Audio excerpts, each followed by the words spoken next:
Hey, sports fans. Today's Tuesday, uh, June the 2nd, in July. About another month till the 4th of July. 250 anniversary of the United States and all that, the Marine Corps. All these singers are dropping out of that's the YouTube news, whatever.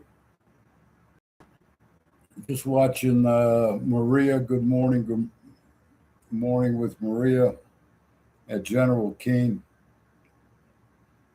There's a Hezbollah, Iran is encouraging Hezbollah, I guess that's part of the Islamic State, to keep messing with Israel, kind of like a distraction or whatever. And then China has provided some weapons to Iran. And I don't know anymore. It's just like, God, I'm ready when you're ready. Okay. Be 77. I'm on Facebook. This Bertha ladies. Guess you knew I put my nephew's name on a comment. Bruce Shadow, Bruce Almighty, the lawyer in El Paso, probate. Oh yeah, it was about the Chagra family from Socorro. Somebody had gotten killed. Well, I don't know, back in the 50s or some shit.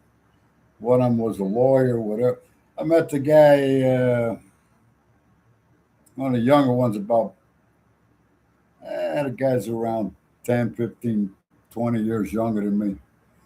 He used to have a bar down there or something, Socorro. So this guy was a fucking great. He was a manager at a TA in San Antonio on the east side.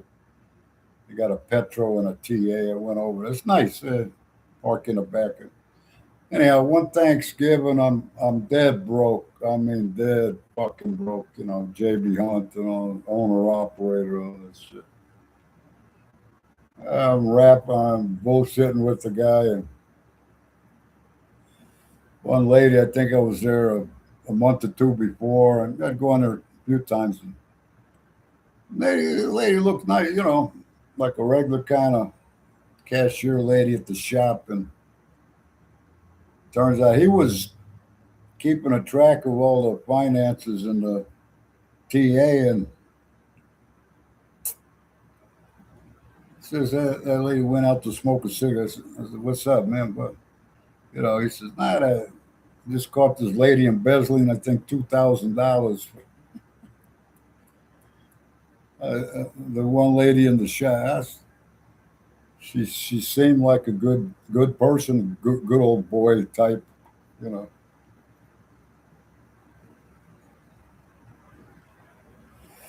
Anyhow, this woman says, "Hi, Bruce. Well, this is my post. It's why are you? But you should have done because I look at her. She looks like one of these kind of part Indian, part Mexican,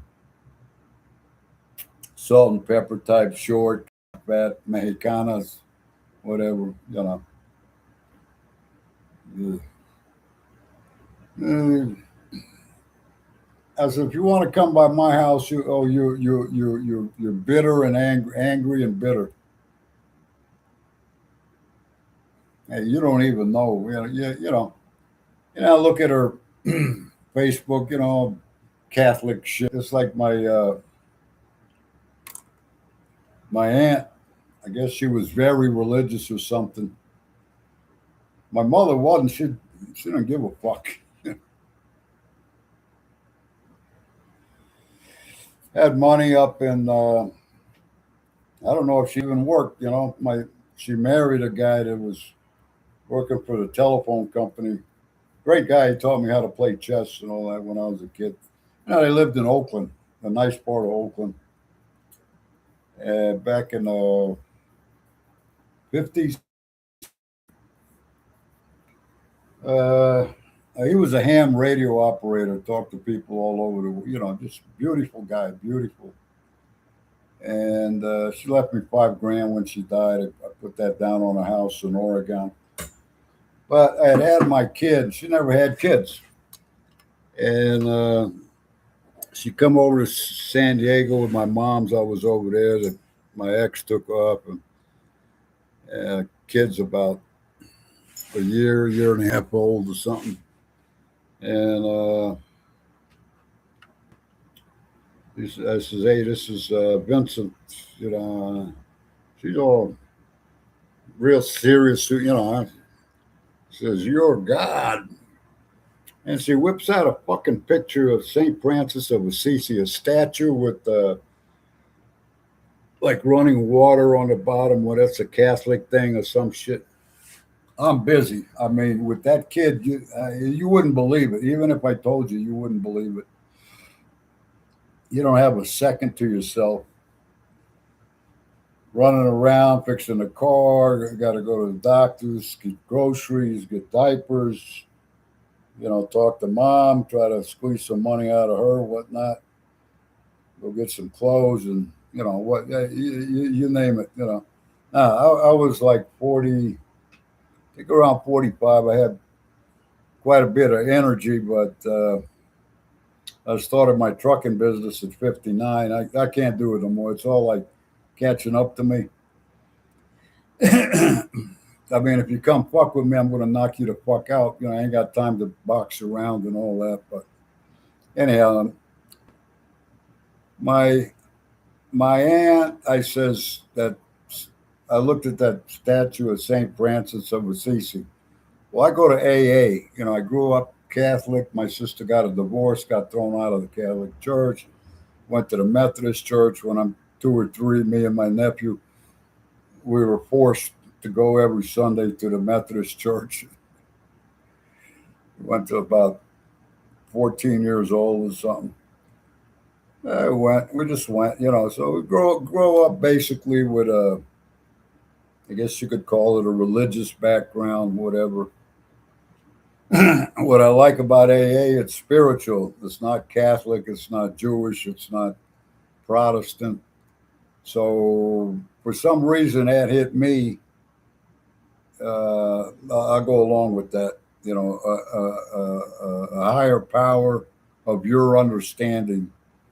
Even if it's a doorknob, just something greater than you or different than you, because your ego is so friggin' big. You gotta humble yourself and then worship a higher power.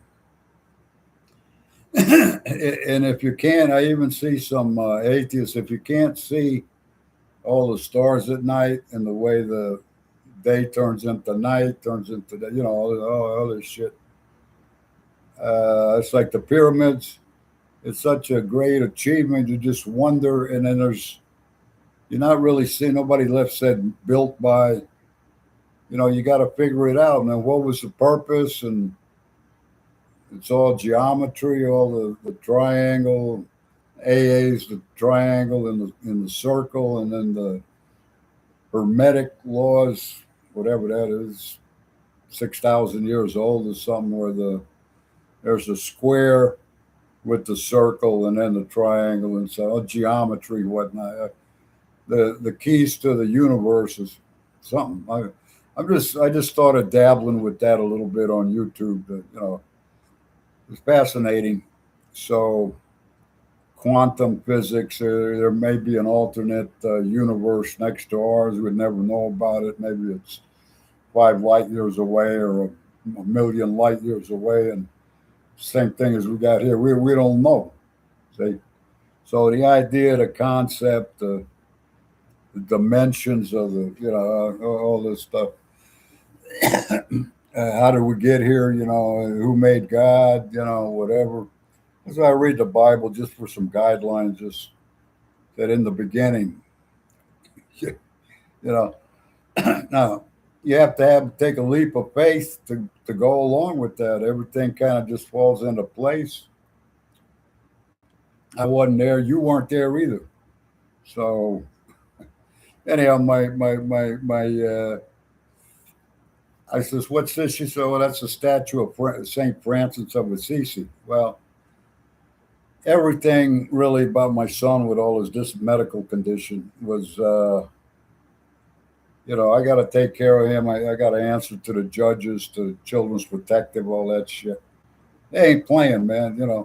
So, and then it's about money. I mean, why are we going to pretend? Or maybe I didn't.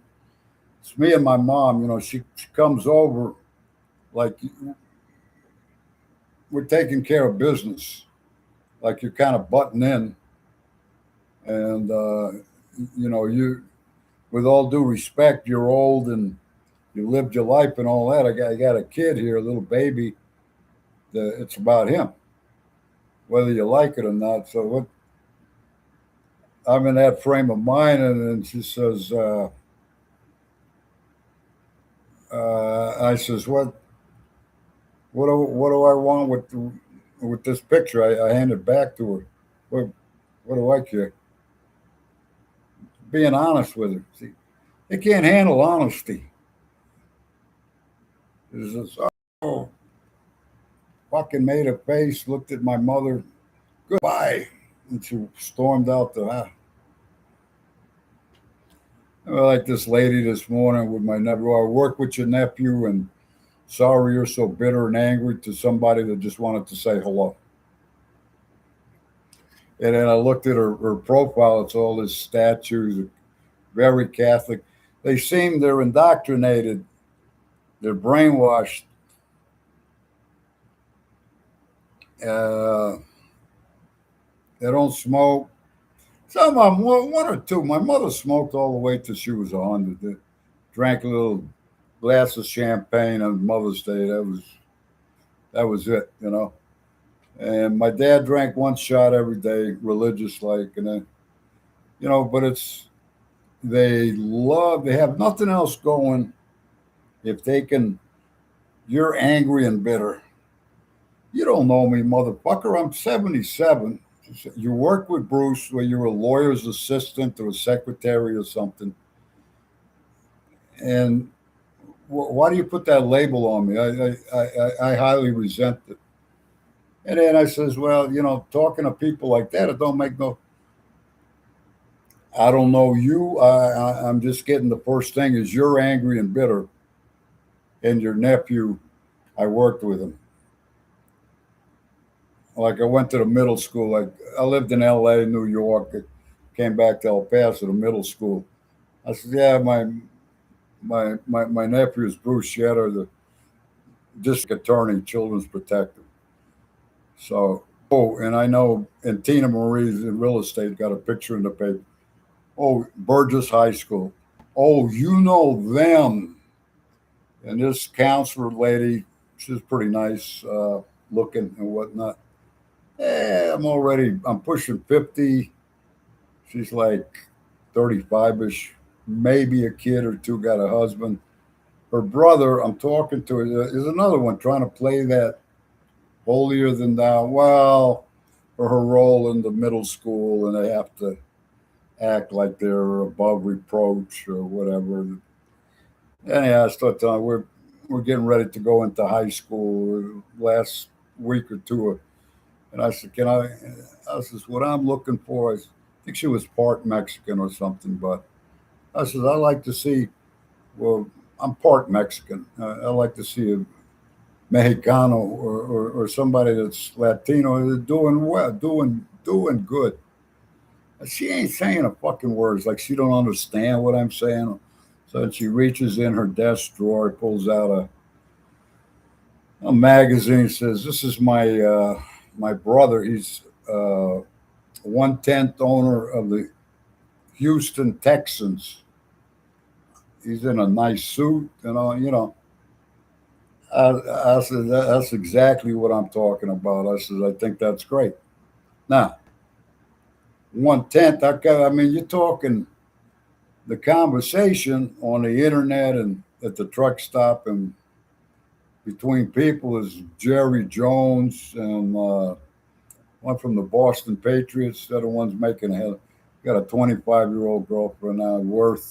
The net worth is 600 million or some shit. They've been there for 40, 50 years, went to college, high school, athletics, blah, blah, blah, blah. The whole ball of wax. The family, grandpa, they traveled all over, whatnot. Big shots, yeah. So, but that's the conversation.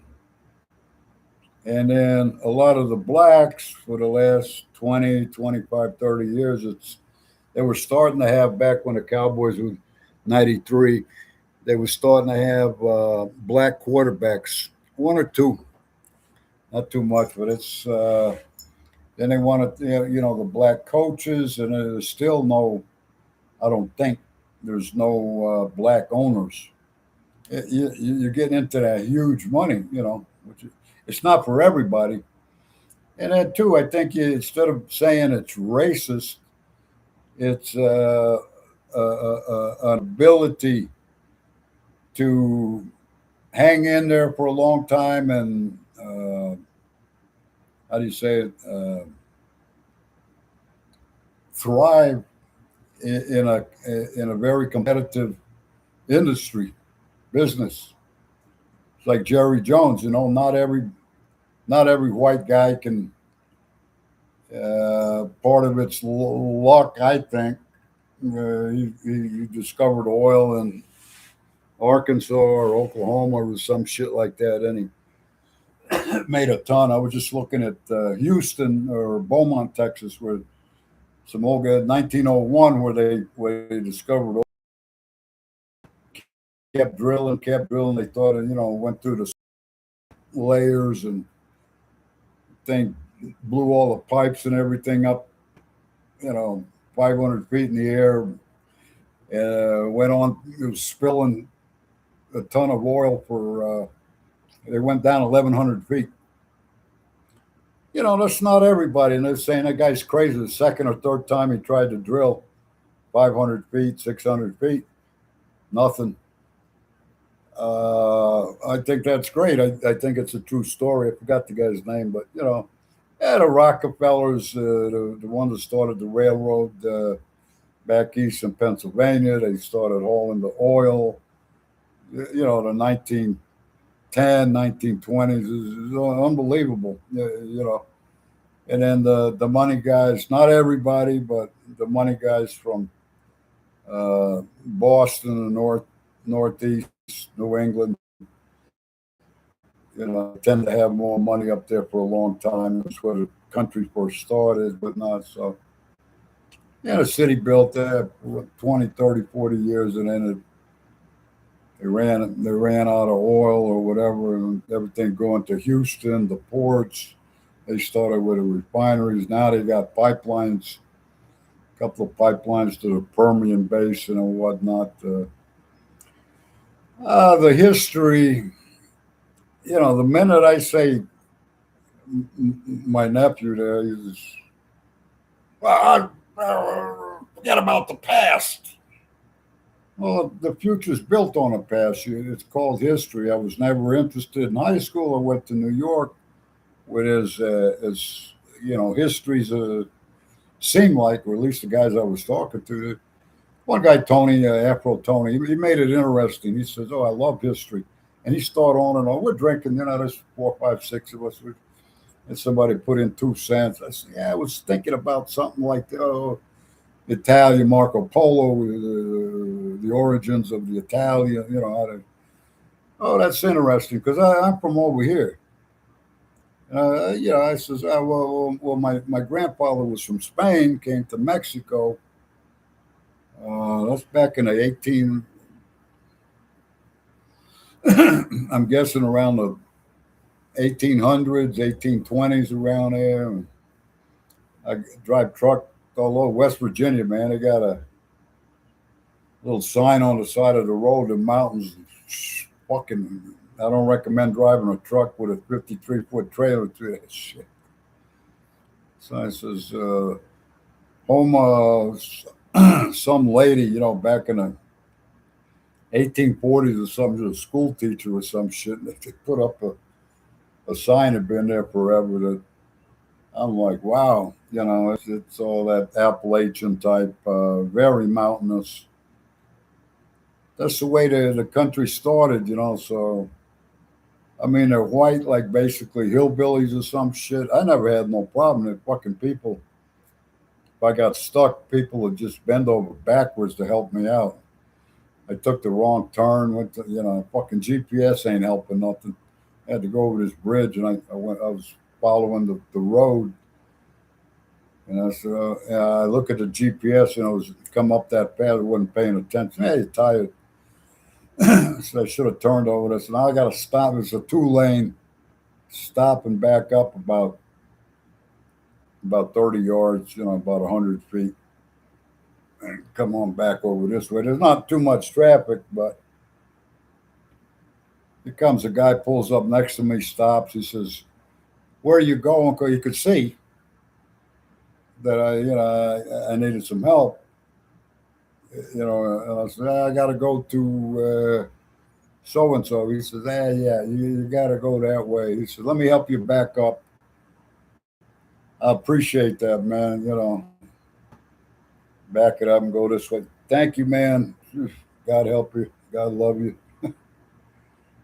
So I don't know, man. I just, I have a right to my attitude, my opinion. Now, I work and work for 47 years clean and sober by the grace of God. I work on my anger and my attitude. Basically, I've changed so much. Maybe, but I think a lot of people also that kind of type, I'm going to put her in that category. That type of people are looking. I see what's going on in politics now. They're looking, I mean, Trump Trump could sneeze and there's 50,000 million people saying, that guy's no good, always negative. Depending on the way you're looking, like my brother said, you form your opinion on your experience, on your life experiences. Okay, so experience I got a lot of. My nephew stuffs me off with the, well, we always we. Who the fuck is we? This is you and your mom, my sister. Well, there's no conversation, man. And then I told her too. I says, "Well, I'm the son of Rosendo Gutierrez. He was a man. He was 5'1". He knew everything. The guy was a powerhouse." So Bruce, my dad created Bruce's mother. I says, "You're welcome to come over. If you want to come have a cup of coffee, we'll get something to eat. Drive over in your $50,000 car, and we'll go over there and make nice. I'll even pay for it." I says, you don't know anything about me, obviously, but it's Bruce Yetter. Am I with Dr. Canales? We're at a warehouse by the airport. Oh, you better not say anything bad about Dr. Canales. I said, number one, I'll say what the fuck ever I want, and I'll back it up too. And if I'm wrong, correct me. That's the deal. Okay, now, why would you be so like this? And Dr. Canales, that tells me you've got probably a very normal child. You cannot understand the guy. He's from Mexico City, sharp. He communicates like, now, when you're dealing with medical shit, I got a medical dictionary, 5 and 6 syllable words. You're damn straight. I want to speak to somebody that speaks English, and they start. I've had them throw out medical terms, and I says, "Stop, man." I says, "I'm not a doctor." I says, "Can you please just talk to me in layman's terms because I'm not understanding. If I don't know what these words mean, and I want to understand." And I ain't going to med school for 9 years.